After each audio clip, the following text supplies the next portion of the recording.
Okay, record. All right, now we're recording.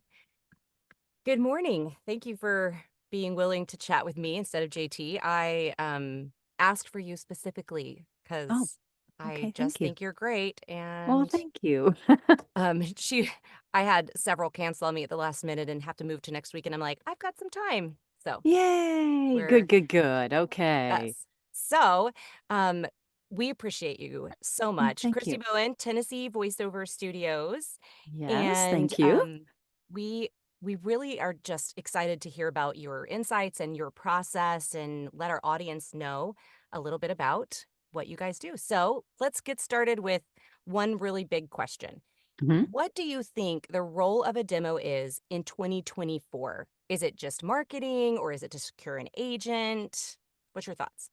I see the demo as a calling card and a proof of what you can do. I mean, I think, yes, if you have a really good demo, an agent or a manager will take note.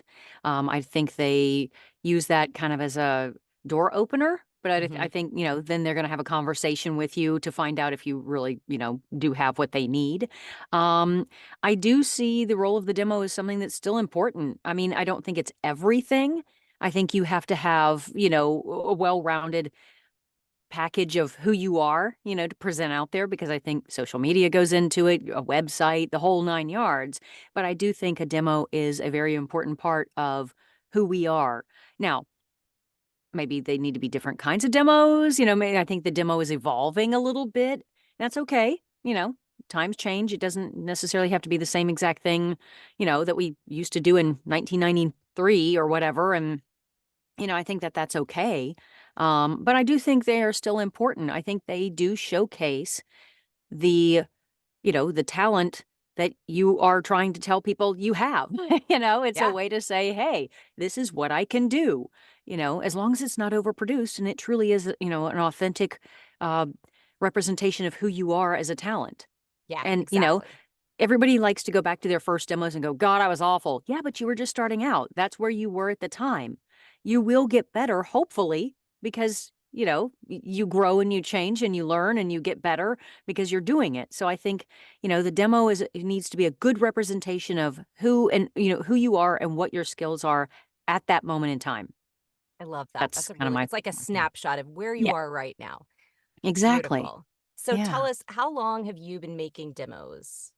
Not very long, honestly. The studios itself has only been in existence since 2021. Right. And I think our first demo was in like mid 2022, just because, we thought, well, people kept asking us, and we're like, well, and a lot of the people that were asking about demos, honestly, were from the area here, and they just aren't ready yet. I mean, yeah, because everyone tells you you have to have the demo to kind of get started. And I Yeah. kind of believe that a little bit. But they're all like, "Oh, we want a demo." And I'm like, "You're not ready yet." And I'm okay with saying that to somebody. Because, I don't want to produce a bad demo. It doesn't reflect well on the talent, first of all. I'm more concerned about that. And yeah, it doesn't reflect good on me either. Yeah. Okay. But, it's more about them not being able to put out a good product. And I don't want to be associated with that for their sake. But yeah, we haven't been producing them for very long, and we haven't produced that many, maybe about 10. Okay. I mean, we're still new at this, and it's not the major thing we do. We do it for people, but it's not like I want to be a demo producer only. Yeah. I prefer teaching the classes, recommending other demo producers to people. I mean, I've had so many people come back to me and say, hey, here's my demo I got done with, or they wouldn't even tell me, and that's okay. Like, what do you think? And, they've gone off, after taking classes with us and found somebody that works for them and, done their demo. So, yeah, we do them, but we don't make a big deal out of it. Beautiful. It almost feels more like a service that you offer Yeah, kind of at the when you reach that point. yeah, That's yeah, beautiful. yeah. So, can you tell me what genres of demos you produce? We do commercial, we do e-learning and narration, telephony. We can do in-show narration because I co-produce and work with Kevin Kilpatrick, and he has been, he's amazing at the production part of it. He does all the, production aspect. I write the scripts. and, coordinate everything and, do a lot of the directing. And then Kevin will do most of the production. So, but yeah, Awesome. those are the ones that we've done so far. We don't do animation. That's not our strong suit. I have plenty of people I recommend to do that Yeah. instead. Yeah, I only do the things that we are working in ourselves and feel comfortable with. That's what we produce because that's what we know and that's what we, listen to all the time and deal with and know what clients want and that kind of thing. Well, you actually just answered my next question, I feel like, is do you think it's important for producers to niche down the types of demos they produce? And it sounds like yes. If it's not in your Yeah. wheelhouse, why would you make a demo in that category, right? Yeah, I know nothing about video games and animation. That's not what I do as a talent, and that's not what I have a strong suit in. So I'm not going to try to produce something for somebody in an area that I know nothing about. Oh, we do audiobook demos as well because we have an audiobook coach that is very, wonderful and does lots of stuff in audiobooks and knows the world very well. So we'll do a few of those. We haven't done one yet, but we do offer that. Yeah, but again, only because Yet. the coaches that we have that specialty. We have people who are actually working in those genres, and we don't really have a lot of people in the area that specialize in animation and video games. So that is something we don't do demos in because that's not, we don't know that world. Yeah. So that's not something we want to produce. I am happy to recommend very qualified people who have been doing it for a long time instead of me or Beautiful. us, I should say. I love that. Yeah. So, do you have a specific set of criteria that you require a talent to meet before you'll produce them a demo, and what does that look like? Yeah, we got almost to the demo stage with somebody once, and it was just kind of evident that they really were struggling to perform without, it was struggling a lot to get through the words that were actually on the page and everything else. And it was like we had to just kind of say, no, I only want to work with talent who are truly ready. And that means to me, they are directable. They can look at the script, they can question the script, they can say, hey, how about this? Or what if I say that? Or what does this, I'm thinking this means this. Here's who I think my audience is, blah, blah, blah. If I ask them those questions, they can answer it. Right. They understand how to interpret a script. Also that they're directable. If I tell them, okay, we're going to go in a completely opposite direction now, do it this way. And if they can pull it off and nail it, then they're ready because they are going to be ready for the real world situations with Yeah. which their hopefully very good demo is going to, open doors for them. And people are going to say, great, and now in a directed session. And then they don't panic because and we also try to make it so that it's not overproduced. We don't chop up our demos into little, I like that line from this and this line from this and this one from this. It's Yeah. like, no, we try to make it so that you are delivering a solid whole performance. And that's not to say one or two lines may not be better on a different take, but I want a solid performance from, A to B. Because if you can't do that in a directed session, you're not ready, Right. which means you don't need a demo. Exactly. So yeah, that's my criteria is that they are directable and that they can perform completely the script. Yeah. So Consistently. I like that. yeah, consistently. Yeah. So what about like a studio evaluation? Do they come to Oh, you to yes. record, or do they have to have an evaluation of their own studio? Both. We have the way we do it is once we've evaluated them to say, yeah, we know you, or, because sometimes we've had people come to us that are already working pros and they want they want a different demo. And, we know they have a good quality setup because we'll talk to them over, Zoom or maybe Source Connect if they have it, and we'll listen to their studio quality. We're like, yeah, okay, great. And normally we kind of evaluate that during our pre-production phase of, okay, here are your scripts. Let's kind of Mhm. go through them, kind of work out any kinks. Maybe we have to, shorten the script because it's too long, or certain words just need to be tweaked a little bit before we're actually going to record. But that's also the chance we use to evaluate their studio and their sound and Yeah. make sure that it sounds like it should to produce a quality demo. We have done several demos in the studios, if they're local here, or we had one person come in because they were in town with their spouse for a convention in Nashville. And so while they were here, they came into the studio to do their demo. So that was great. We got a chance to have them in studio, which is always a lot more fun in a way. But Yeah. we will connect with them for their studio to make sure the studio evaluation is top quality. So we're producing a good product, and then it can be reproducible on their end. We Right. don't So want they to have to. match. Yeah, so they match because what's the point of showcasing something that if you don't have the ability to sound like that on that's kind of to me false advertising a little bit. Yeah. Um, if it's overproduced or you're in a studio with wonderful microphones and then you go home and you're like, yeah, my setup's not quite as good. It's like, well, it's kind of false advertising to me, but Yeah. that's just my, Especially in 2024. I mean, that's yeah. one of those transitions because Mm-hmm. there was a time when you would go into the studio for everything, so Right. you don't really need a great home setup, That's and right. that's not where we are now. Yeah, it's not. It's like you have to have everything on your own and you have to be the engineer as well as the talent, as well as the, producer in some ways, cut it all up, or the editor, I guess I should say. It's just, you have to wear a lot of hats. So we need to make sure that they can reproduce that after we give them the demo to then put out in the world and, Mhm. try to either seek representation or, represent themselves to clients. So, Perfect. So, yeah. there's been a suggestion made in the community that I want your input on, and we Okay. don't necessarily agree or disagree with this. I'm just curious for Right. your take. Yeah. I think I can probably guess. Do you think there should be like a separation of church and state when it comes to demo production? Like coaches just coach, demo producers just produce, and there's no crossover? You know, that's a hard one. I think sometimes a coach who's been working with a talent for a long time really knows the strengths of that talent and knows then what to showcase, Hmm. to bring out their best, which is what your demo is supposed to be, is to showcase you at your best, to say, I can do this. And I don't think it's necessary. I wouldn't mind, okay, if I'm the coach and yet one of my students wants to go to a different demo producer and says, hey, can my coach be along and kind of co-coach as long as it's okay with the demo producer? I'm fine to do that if they want to find someone else. I also don't mind it if for anybody, if the coach is producing the demo. I think you've got both. I Yeah. mean, I think it's okay. I think either are okay.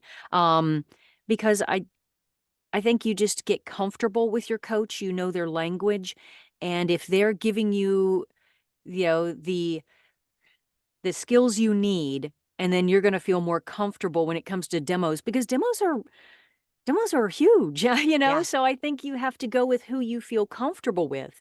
I don't think it's mandatory that as a coach, that coach has to produce your demo. I don't think I don't ever want to put a condition of, well, if you're, coaching with me, you have to do your demo with me. I don't agree with that, which is Right. probably the crux of that Yeah. particular thought that's out there. I think whoever does your demo is the person you have to feel comfortable with, whether it's your coach or somebody else. And it Let's put sounds it like that for way. you at Tennessee Voiceover Studios, it's a natural progression. You're coaching Yeah. someone and you reach a point where it's like, okay, you're ready for a demo. We can do that Mhm. for you if you want, but it's okay if you don't. And that's Right. just a natural place you reach. Yeah, S- exactly. Because, I think that, again, demos are very personal. They're to showcase you at your best.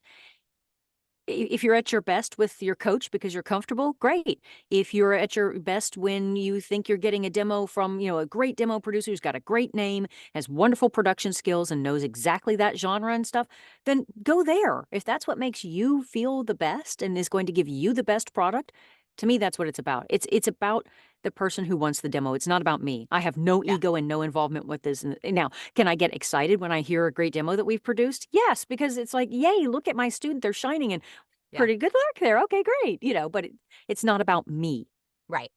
It's not my demo. Now, it is Exactly. about me when I'm doing my demos with somebody else. I will say that. But Yes. yeah, demos I produce are about the student or the person who comes to me who wants the demo. Awesome. Short answer. Sorry. No, Long, that's short good. answer. We love it. All the info. So you talked about you have a team there Hmm. and you do sometimes work with outside coaches and directors Yeah. to Yeah. if they bring them with them, you're happy to do Hmm. that. So let's say it sounds like you're open to collaborating with talent. So let's Absolutely. say a talent came to you and they said, I would like to put together my own demo. Would you offer feedback and help me with that? Would you be open to that? Or would you be like, I'd rather you just did the whole process with us? I'd probably say I'd rather the whole process with us. Just because I think if they came and said I want to do my own demo, I don't know what their production skills are. I don't know what Mm-hmm. their, where are they getting their feedback from? I mean, where are they getting are they perceived strengths of their own when it's maybe not really their strength? I Good don't point. know. Yeah. So I think it's okay for somebody to come and say, I really want to do a spot about this, or I'm really into X, and, or I did this great job with so and so, or for Mm-hmm. X company, and I'd like for that to be included.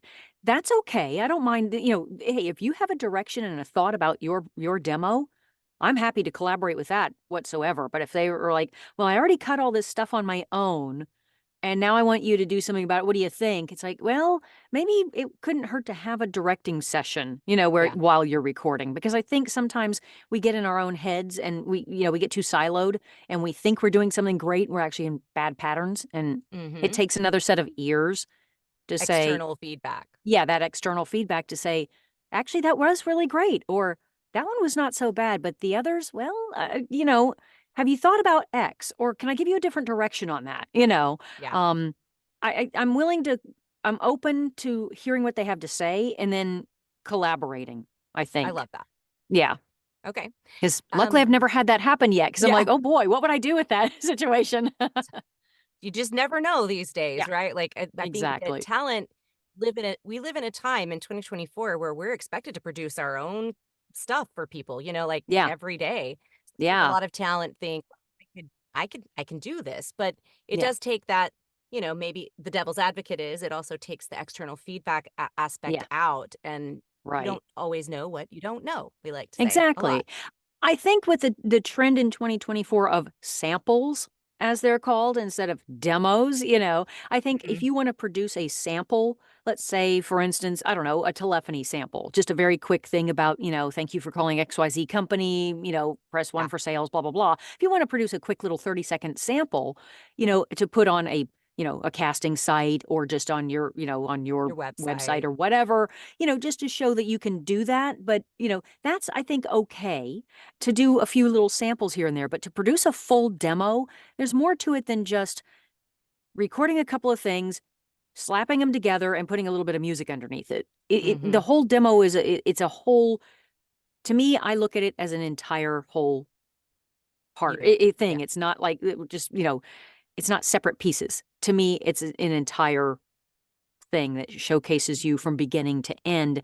And we're very intentional about all the things that go into it. So I think, trying to put that together yourself, unless you've been doing this forever and ever and ever, and, you do have the production chops.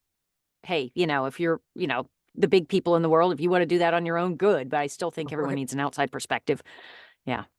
Okay, so you mentioned that you write the copy. Mhm. So, how important do you feel like 100% unique copy is to each talent, custom written scripts Mhm. versus using ads that are existing and taking that and letting the talent use that copy? I prefer, now, I prefer scripts written for the talent from scratch. Hmm. That doesn't mean that they can't maybe emulate and or use elements of a previously written script as inspiration, or with maybe changing it up a little bit to fit, again, the entire demo as well Hmm. as the talent. um if somebody uses pre-existing copy, that's okay too.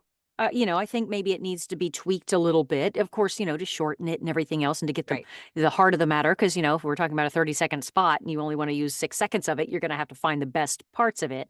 um Again, I think it's okay to use pieces and parts of whole things, but not exactly maybe as written, just to showcase that you can do something different, and also so that nobody ever gets into the thing of, well, I did that spot. You didn't do Yeah. that spot. Why is everyone going to think that you did it when it was mine, or I'm the voice of that campaign? I think that helps mitigate that argument, which I know is out there in the industry at the moment. But also, I like the personalized scripts for people, because I believe I always ask everybody, hey, what are your interests? What are your favorite brands? what do you are there certain things you definitely want to have on your demo because it's just something you want to talk about or say, and I custom write them to that. Now, do I receive inspiration from previous scripts? Absolutely. It might give me an idea of how to approach something. And I go to the brand's website and I scour the website for their copy that's written by, their people. It's obviously approved. If it's on their website, their Yeah, marketing and all their copywriting and PR people have been all over it. So I know that it's going to be authentic to the voice of the brand. that's so important, and I think Yeah. often overlooked is that Yeah. the I demo, absolutely want to. yeah, Oh, sorry. Go ahead. that the demo is important to the brand, like it's authentic to the brand. Yes, thank you. Yeah, That was because I think it needs to mix the authenticity of the brand with the talent. yes, And that's why I like custom writing scripts because I want it to be a showcase of both that you can, live up to, being able to do Ray-Ban or Coca-Cola or whatever, if you're just, kind of starting out or you're, middle level of, you've done a little bit of stuff and you're ready to upgrade your demo or whatever, that I want to showcase your talent that hmm you could actually you do have the talent to be cast to do a Coca-Cola spot, I mean, so I want to be able to be authentic to the brand as well as the talent. And to me, it's more about the talent, but definitely want to make the copy something that is interesting both for the listener and for the talent performing it. yeah, and reflective of the brand so that it Yeah, exactly. doesn't grab somebody and go, that that makes no sense. Yeah. So, in the time that you've been working in the industry, Hmm. have you mentioned some shifts in the industry standards around demo production? Can you speak to that a little bit, like what shifts you've seen? Um, I think the style of, read as far as being more authentic, Hmm. but I also think that humor seems to be kind of a wave right now. Things that are very catchy, something that'll make you stop and go, oh, versus just, I think demos when I first started were very much just let's have different kinds, make sure you have, different industries. So if you're doing a commercial demo, for instance, maybe you have, something having related to do to automotive, maybe something not like an automotive spot, but, Right. then maybe, something for a retail brand. And then you have something for, maybe a hospital or whatever. They were more focused, I think, on the different industries that would then showcase the different tones that you can do. Hmm. Now I think it's just about, it seems to me a little bit more about being authentic to the talent and what their strengths are versus just, well, we need something in these categories, you Yeah. know? Yeah. That's what I've noticed is a little bit different. I mean, I still think we're very intentional about not crossing categories too much, but, sometimes it's kind of fun for things to be maybe have a theme to it a little bit. It's like if somebody is very in particular, has an idea of stuff, especially if it comes to like an e-learning or a narration demo, Yeah. but I think it's very important to showcase the best attributes of the talent versus worrying about the different genres, within an area, whether it's commercial or narration or telephony or whatever. That's just my personal thoughts on it. Yeah. No, that's great. That's what I wanted. Yeah. Okay. Last question. Okay. And it's why should a talent choose to work with Tennessee Voiceover Studios specifically? Oh boy. Only if they want to. No, I don't really know. That's hard to say because again, I enjoy doing demos. We really do it. We do like them but okay, I have trouble selling myself. Let me put it that way. I just feel weird because demos are so personal. And I don't want people to come to us because we're the cheapest or, well, you're really cool. Okay, thanks. But am I the best fit for you? Is this the right place to go? I think I would love to work with people. If they come to me, I'll be honest with you, whether you're ready for it or not. Or, if we're a good fit. It's, maybe it's the Southern girl in me. I never Yeah. wanna be rude or anything, but I do wanna be honest with people and say, "Hey, yeah, let's work on a, collaboration and see how this goes, and if we think it's the right fit, then, yeah, we'll produce your demo." Um, I think only if you really wanna put in the work, you have to do a lot Yeah. of the work yourself. If you are, feel that you are truly ready, and if you're not, be open to getting coaching from either us or anybody else, and know that we're going to take good care of you. and we're going to produce something that you can be proud of. That's if you want to come to us, that's great. We'd love to have you. Just we do always have the caveat that we reserve the right to say no, because it's in your best interest. It's not because of, we don't think we can get a good demo to showcase. Most of the demos we've done aren't even really out there. Some of them are Yeah, on our website, but it's more about if we think that it's not going to be a good fit for you and the end product, then we'll say no. But if we think it's going to be a great fit and you are going to get a good demo, then we're happy to help. I love it. I think two things that stood out to me from this whole interview are your statements about crafting a demo that matches the authenticity of the brand with the authenticity of the talent. And then that you care, that will take care of you and will create a demo you're proud of. I mean, that right Yeah. there is why people want to work with you. So thank Well, you. thank Thank you you. for Thank you this. very much. Thank you for this interview. And we really appreciate your time. Thank you. It was wonderful to be able to, speak to this because I know there's a lot going on out there and Yeah, demos are very personal. So, when you're shopping around and thinking about things, everyone definitely make sure you are comfortable and you feel you're going to get the best of yourself in whatever's produced. I love it. Thank you, Christy. You're welcome. Thank you.